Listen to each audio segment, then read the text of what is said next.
Welcome to today's workout. So we are titling this one Diversity Equals Strength. And the reason I titled it this way is I remember I went to Leominster High School, and that was something that throughout my 4 years there that they always really repeated every year with the incoming classes. We had a pretty diverse population in Leominster, and they really hit it home that the diversity that we had was really a big advantage to us and a big strength that we can really take advantage of.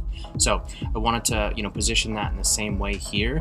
And with the workout today, we've got that same format, 4 rounds. We've got 45 seconds of work. We've got 15 seconds of the recovery there, so you can set your interval timer to match that. Our movements, we've got some wall sit, and with that wall sit, we're going to focus a little bit more on the posture there. Then we're going to transition into some dumbbell push presses, some dumbbell lateral lunges to the right, dumbbell lateral lunges to the left, some scorpions, again working on that posture, and then we're going to hit up the core with a good fashioned hollow hold. So let's jump into that wall sit.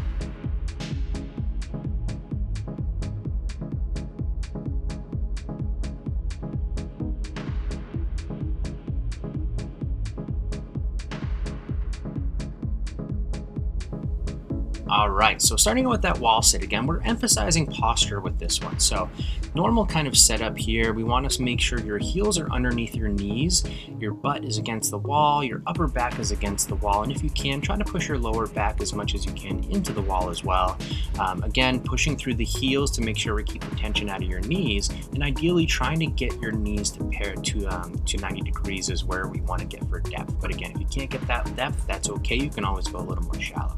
Now for the posture angle here, what we're doing here is starting with your elbows against the wall so that they're about 90 degrees in terms of your torso, so they're even with your shoulders. We're going to go palms down, and then we're going to rotate your hands up so that they touch the wall and then back down. Now some people may not be able to touch the wall with their hands, but that's okay. Get them up as far as you can, and that's going to really help open up those shoulders over time as we continue with the practice of that movement.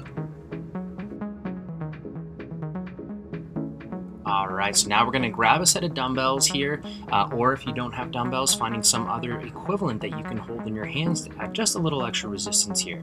So we're doing a dumbbell push press, and what that is, if you might remember the thrusters that we've done in the past, this is kind of an abbreviated version of that, meaning that we're not going into a full squat. We're setting up with your feet underneath your shoulders, and we're going to keep your torso up nice and tall, but we're going to let your knees bend to about 30 degrees, and then we're going to drive through those heels and accelerate so that as your knees straighten, that force translates up to those arms and helps those arms press overhead. So you're really thinking of your legs as springs here, and you're getting a little dip with the knees, drive through the heels, straighten, and let that power translate to that overhead press. It's going to help take some of that tension off those arms, give you a little bit more force to get that overhead press.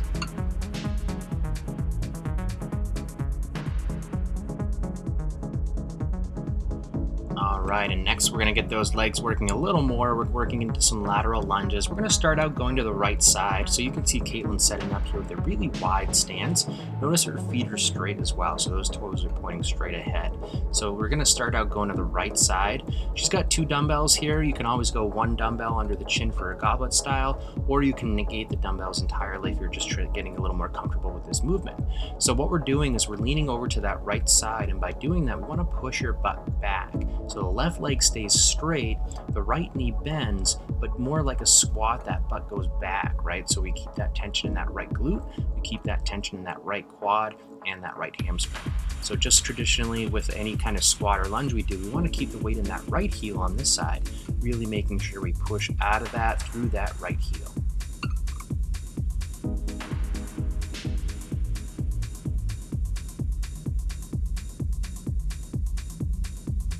And now we're setting up same stance. This time we're going on to that left side. So again, trying to set up those feet nice and straight. Again, with either 2 dumbbells, 1 dumbbell, or no dumbbells, whatever you're working towards in terms of improving either form or adding some extra resistance to increase strength with this movement.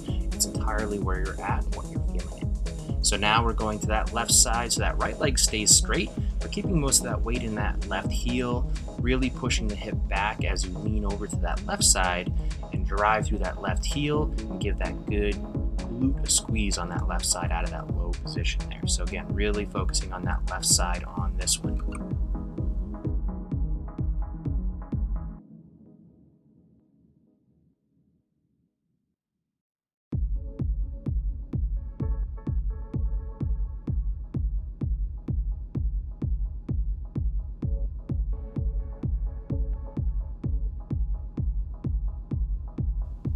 All right, and now we're going to work a little more on posture here with some scorpions. So, on your stomach, your toes are going to start resting on the ground, and your feet are going to be about hip width apart.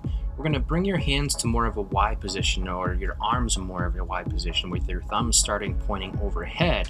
And then, as you start to lift your chest and your feet off the ground, your arms are going to come up and end in a more of a T position, with your thumbs pointing to the ceiling. So, notice as her chest comes up, her arms come up and back, and those thumbs rotate towards the ceiling.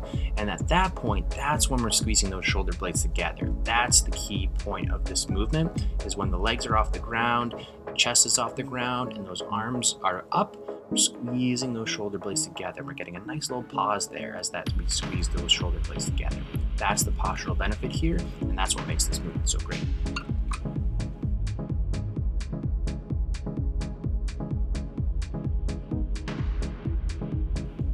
All right, and we're going to finish the round with some core work. We're working into a hollow hold here, and this is a static hold, meaning we're keeping that constant tension on those abdominals the whole time of the set, or because 45 seconds can feel like a long time in this kind of movement, you can always take a quick breather and then get back into it. So notice Caitlin's knees are 90 degrees. She's got her knees stacked right over her hips, and she's got her shins parallel to the ground here. Her arms are stretched out towards her heels, and she's got her chin tucked, and she's holding that crunch position, right? So her shoulders are off the ground, and she's crunching that constant squeeze into those abdominals. That is the traditional hollow hold. If that's not too bad, you can always extend your legs out a little further, or if it's pretty tough, you can always pull your knees up a little more towards your chest to take some tension off of the back as well. And there you have it. So that's one round. Again, we're looking for a total of 4 rounds with this workout. It's going to go by pretty quick, but just try to keep moving during those 45-second working sets. Really savor those 15-second recovery periods. And as always, post any questions or comments you have in the comment section, and let us know if you have any other suggestions for movements or any other kind of workouts you'd like to see. And as always, post a sweaty selfie so we can see that smile and that sweat. All right, we'll see you in the next workout.